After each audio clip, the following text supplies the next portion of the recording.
What's up guys, my name is Brandon and today Apple released watchOS 5.1.2 to the masses, and with this update comes one of the most hyped Apple Watch features ever, and that is ECG monitoring. So Apple introduced us to this concept at their September event this year before launching the Apple Watch Series 4, and most of us were hyped right from the get-go about this revolutionary feature. So before we get into the actual details and the demo of this ECG monitor in action, let's explain exactly what ECG is and how it's beneficial to your health. So ECG stands for electrocardiogram, and it's basically a test that measures the electrical activity of the heartbeat. And basically how your heart works is that with each beat, an electrical impulse, also called a wave, travels through your heart, and this is how we can actually measure the heart rate and the heart rhythm. Now just to clarify, the terms ECG and EKG both mean the same thing and are kind of interchangeable, so don't get confused if I say EKG later on in this video and I say ECG now. They both mean the exact same thing. So an ECG test can show you two important pieces of information about your heart. Number one, a doctor, or you in this case, can determine how long the electrical waves take to pass through the heart. And finding out how long a wave takes to travel from one part of the heart to the next shows if the electrical activity is normal, slow, fast, or irregular. And the second important piece of information that an ECG can show you about your heart is that by measuring the amount of the electrical activity passing through the heart, a doctor, or again you in this case, will be able to see if parts of the heart are too large or are overworked. So yeah, monitoring your heart is obviously very vital for your overall health, and it's highly recommended. It's a highly recommended test the older you get. It can basically, tell you early signs of AFib or other heart-related issues and problems, and these could potentially save your life. So before we show this new feature off on the Apple Watch, let's discuss how to get this on your Apple Watch in the first place. So you can see right here, I have the software update on my iPhone XS Max here. watchOS 5.1.2, you can see it came in at 209 megabytes, so you will need to go ahead into the Watch application on your iPhone and go ahead and update your Apple Watch to the latest software version. And keep in mind that this feature is exclusive to the Apple Watch Series 4, only the Series 4, and it is only working in the United States at this moment. Now you should also have your iPhone updated as well, just so you can see the health data. So you should be updated to iOS 12.1.1, which did get released yesterday. If you missed my video on that, I will have that up in the cards and down in the description below. So anyways, after you've updated to watchOS 5.1.2, you will now have the application on your home screen of your Apple Watch. Let's go ahead over to that. So if we go to our home screen here and scroll over, we should see it. There it is right there. So you can see a heart rate monitor little icon. Go ahead and click on that. And then you see it gives you the prompt to set up ECG, open the health app on your iPhone. So it's looking like we will have to actually be updated to 12.1.1 on the iPhone for ECG to work. So let's go back to the iPhone real quick. All right, so there is the health application, and you can see we are greeted with a brand new splash screen that says what's new in health, and it shows all about the ECG application. So you can see there it says the ECG app records your heartbeat using the digital crown of your Apple Watch. The app then checks the recording for AFib, a form of irregular rhythm. So let's go and click on setup, and you can see right here, set up the ECG application. So we have to put in our date of birth. All right, so once we put in our birth date, it takes us to the next step. How does the ECG app work? So it gives you an explanation here of how the ECG app works. Click on continue. Then you can see right here, it shows the results you may see, sinus rhythm and AFib. You can see lower, high heart rates and inconclusive. So it shows you basically what to look for and how to be able to spot if you have AFib, a low heart rate. It shows you what to expect and how you can actually read the graphs after you run the test. So that's really cool that it shows you that. It's very informative. So let's go and click on continue. And then it says you should know it cannot detect a heart attack. It cannot detect blood clots or a stroke. It cannot detect other heart-related conditions. And it makes sure to say that if you're not feeling well, you should talk to a doctor. And this is something that Apple stresses a lot. It's not saying that this is a complete replacement and that this is like the only ECG that you're ever going to need. It's basically just going to give you a general idea of how your heart is working. It's not going to replace, it's not going to be near as accurate as something in the hospital. I'll talk about that more in a second, but let's go ahead and click on continue. And then it says take your first ECG. Recording an ECG typically takes 30 seconds.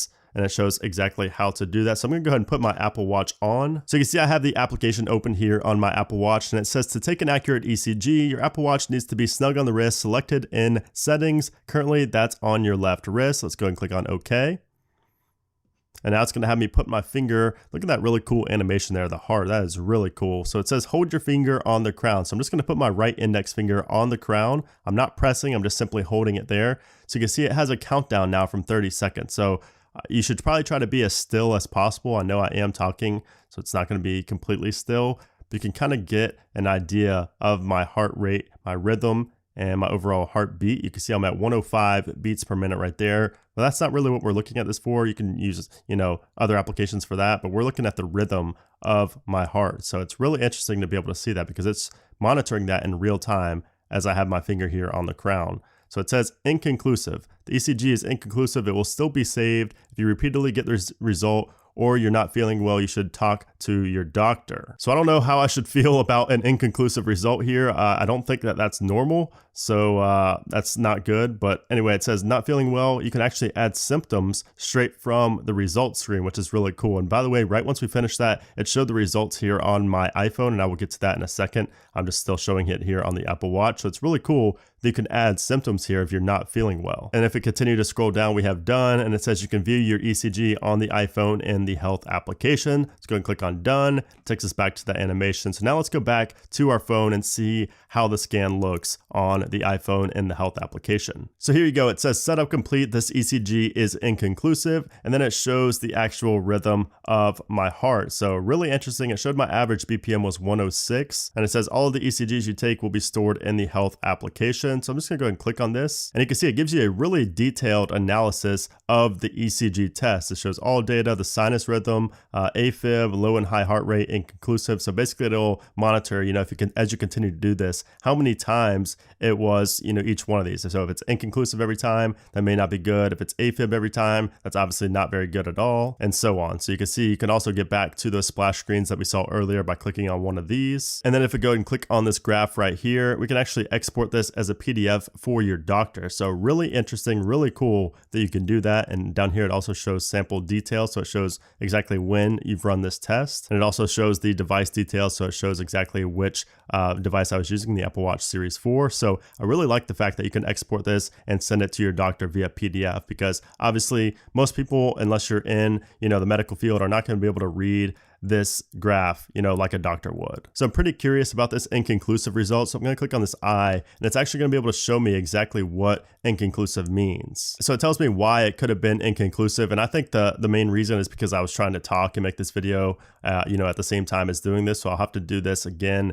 Maybe I'll do it here in a second test, just to see if I can get a real result where I'm not talking. But it's pretty cool that you can click on that eye and see all the information about your exact result. So yeah, that is a demo of the ECG application on the brand new Apple Watch Series 4 and watchOS 5.1.2. I think it is an awesome, again, a revolutionary feature for Apple, because this has never been put on a device before like this. I mean, this is something that you normally need to have a prescription for to be able to run a test like this. Now, of course, a lot of other tech companies are going to be putting this into their wearable devices like Fitbit, and I'm sure Samsung will as well, but Apple was first to this, which is awesome. And the fact that it integrates with the already awesome health application is just great. So before we head out, I just wanted to do one more test where I'm not actually talking and I can get a real result. So I'm just gonna go ahead and do that real quick on my Apple Watch.